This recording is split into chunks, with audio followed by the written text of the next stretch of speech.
For me personally, an EV is a good commuter car to go to work, to go to the shops, and go back. But for using on long trips, well, they aren't it, is one of the questions we're going to tackle in today's video. My name is Chris and I test electric cars, and in this video I want to read and tackle some of the comments you guys wrote in my last few videos. If you're new here, please be sure to subscribe to the channel. It really does help a lot. It is completely free, and if you like this format of video, this is the first in a new series where I'm reading your comments. We've done this in the past, but I want to do it more and more often and give back to you, and I don't have time to answer in the comment section a lot of the comments, so I thought, why not make a video, which is a cooler way to tackle your questions, your concerns, and also maybe a few of the trolls also. So without further ado, let's jump into some of your questions. So this was a comment on my video where I drove the Skoda Eniac 85X Coupe from Oslo to Copenhagen on a road trip, and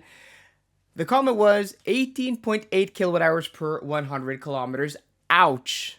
Although I appreciate the Eniac is a bigger car, my EV3 does around 15 kilowatt hours per 100 kilometers on long trips.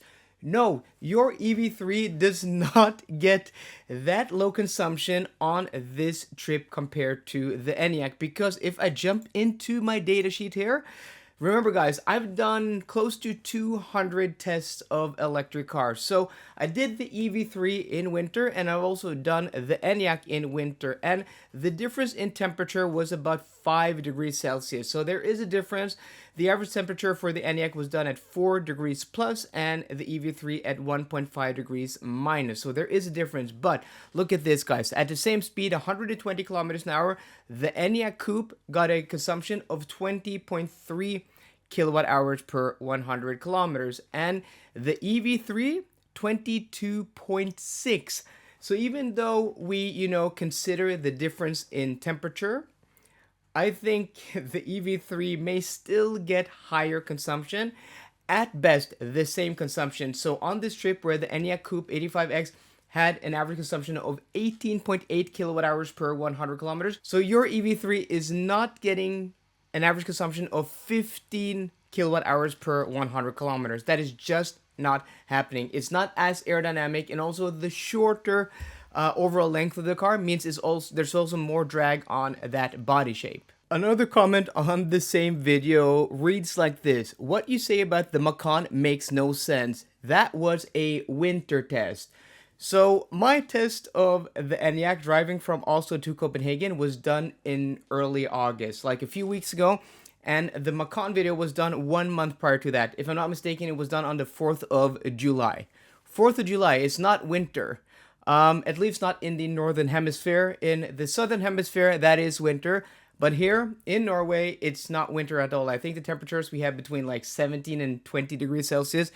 So far from winter anywhere on the planet. So that is just a very weird comment. Yeah, what's up about that? That really puzzles me. This was a comment on the video about what I learned after testing close to 200 EVs and driving almost 300,000 kilometers the past 4 years in those EVs. I'm going to link that video down below if you want to check that out. And this comment reads like this: as another one asks, why don't you test BMWs? So I get this comment maybe like once a week or a few times a month.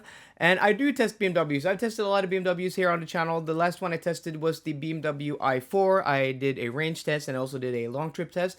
But I really don't like BMWs at all. I think the new 5 Series, the i5, is a good looking car, but the fact that it only has like an 81.5 kilowatt hour battery pack just makes the car so uncompetitive, like compared to the A6 e-tron, and it is more expensive.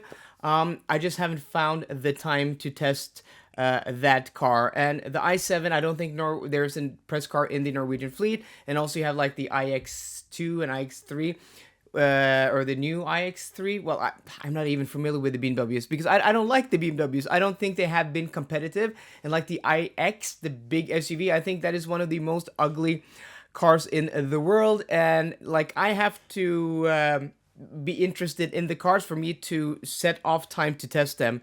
And the thing is that I only have 52 test weeks in a year, and I don't have the time to test all the cars I want. So the cars I don't want are not going to be prioritized. But maybe I'm going to test the i5 in the future, and when BMW make more interesting cars, in my opinion. But as of things are now, there just hasn't been an appealing BMW to me that I've wanted to test. So that's why I don't test many BMWs, but that may, change in the future. And this was a comment on my A6 Sportback e-tron review, where I talked about that being the best electric car currently on sale. So this was a comment: the best EV, nowhere close. The whole VAG group is putting out expensive cars with cheap interiors, piano black plastics everywhere, haptic buttons, screens with thick bezels, crazy naming schemes, reversed. Just know they need a range of cars quick. They need a new range of cars quick, and the company will be gone. So I totally understand this sentiment, and let me elaborate what I meant about it being the best EV. I think, like, as a pure electric car, there is no better car than the Audi A6 e-tron. If you're looking at it from a pure electric car perspective, we're talking about range, we're talking about efficiency, and we're talking about charging. And I'm going to take that exact car to Munich in a few weeks, driving it from Oslo to Munich and back. It's going to be a 5,000 kilometer road trip. Maybe I'm going to go to Italy, to Austria, or to Switzerland on that trip also, to drive even more into new places I haven't been in a few years. But what I think we're going to see in that on that road trip is that we're going to have really good efficiency. We're going to have amazing charge speeds. And I think we're going to show in that video that finally traveling with an EV anywhere in Europe isn't going to take any more time, and may even be faster than with an internal combustion engine car, because the breaks you're going to have to take, because you want to go to the toilet, you want to get something to drink, you want to eat, you want to stretch your legs, are going to be so short, and the car's going to charge up so much on those 15 to 20 minute breaks that you're not going to have any more added charge time. But I also understand that from a pure, like, an overall car perspective, the new A6 e-tron has a lot to be desired. Like, the interior, the rear seats may not be the best, and also the interior quality may not be the best. But I think, like, as an overall electric car package, there's nothing that I've driven that is better. It's quiet, it's comfortable, it has a great infotainment system, great ergonomics, the seats are great, and also it's fast, it's efficient, it has a big battery, good range, good efficiency. Yeah, as an electric car, it is great. And also, VAG Group are killing it. Like, the Skoda Eniac is the best-selling electric car in Europe, if I'm not mistaken. That isn't a Tesla Model Y. And also, the ID3 is selling good, the ID4, the ID5, the ID7 I think is doing pretty well. The Q4 is still pretty popular, at least here in Norway. And also, okay, maybe some of the Porsche products like the Taycan isn't selling very well right now because it's old, but I think the Macan is doing okay. So I think, like, out of the European brands, like compared to BMW and also Mercedes, I think VAG Group are actually have the best range of electric cars. But of course, Audi could step it up and should step it up when it comes to the interiors. But I think, like, as a pure electric car, the A6 is still and is the best EV currently on sale. And then back to the comment that I read at the beginning, not completely correct, but this was a comment on my Oslo to Copenhagen trip again with the Skoda Eniac. And this comment reads like this: for me personally, an EV is a good commuter car to work, back home, town driving. But as for now, I don't see any replacement to gasoline or diesel. I do Euro trips at least once a year, about 2,500 kilometers. This would just make it so much more complicated, needing to calculate everything and anything. But there sure is a place for these cars, especially in the future, if battery technology advances, which it probably will. So this is not the commenter's first language, obviously. So The English isn't the best, but I totally understand the message here. And we had a few, back and forth. You guys can read in the comments. But I wanted to address this comment specifically in this video. And guys, if you have more comments and questions like this is the video format for it. And if you like this format here and what we're doing, please be sure to hit that thumbs up button. And also don't forget to subscribe to the channel. It is completely free, but it helps the channel out so much more than I can explain. So first off, here in Norway, 98% of new cars sold are battery electric. And you may say, okay, Norway is special, but we proved that in this country that for the past 10-15 years that we just increased the purchasing of electric cars. And of course, back in 2012 or 2010, we didn't have the infrastructure either for fast charging or home charging. But that infrastructure has slowly developed and been built up as EV sales have increased. This is a progression, like increase in sales, increase in infrastructure, and it's like a cat and mouse like that.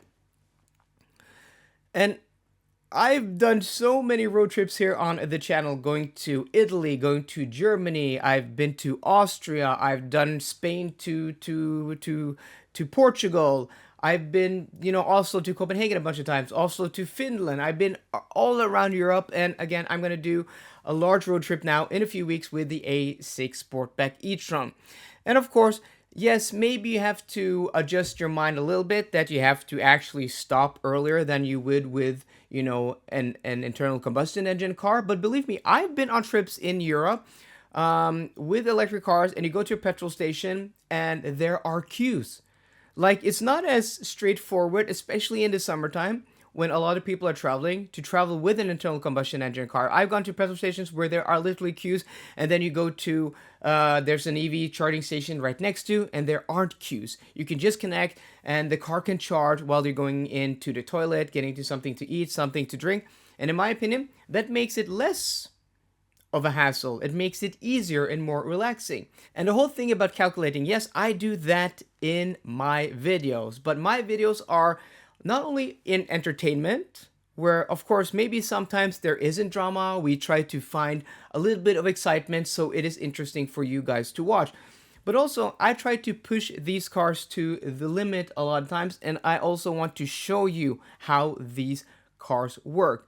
But the past few trips to Copenhagen, which have been leisure trips, I just, set the destination to where I want to stop and eat, the McDonald's at Ionity in Varberg, and we've gotten there no problems at all. Of course, during the trip there, the 4 hours it takes from here to get there, I show you like, oh, this is what the route planner is showing, this is the prediction, this is the weather.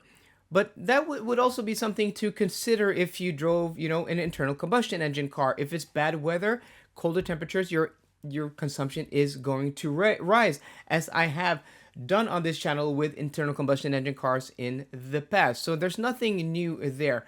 And also just charging while eating, and then you're done, and then you're on the way, and there's no thinking about charging or range at all.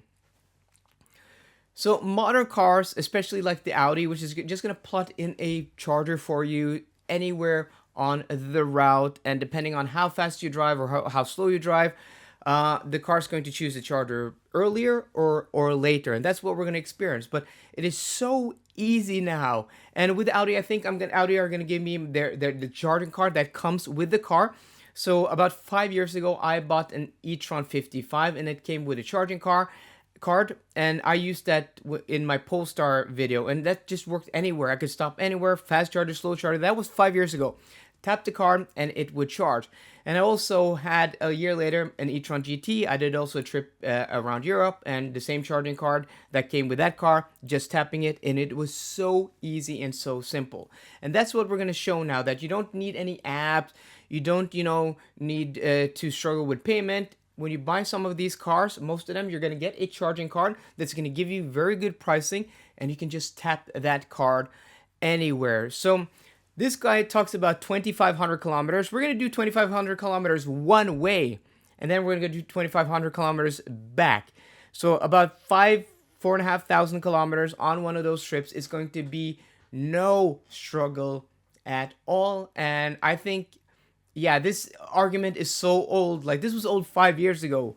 so many people travel in Europe with electric cars, and it is not a problem at all. So guys, I hope you enjoyed this video, this community video, this Q&A, me reading comments. And if you like more, let me know in the comment section down below. So I hope you enjoyed today's video. If you did, please drop me a thumbs up down below. And for more car content, as always, please subscribe. See you guys later, and goodbye.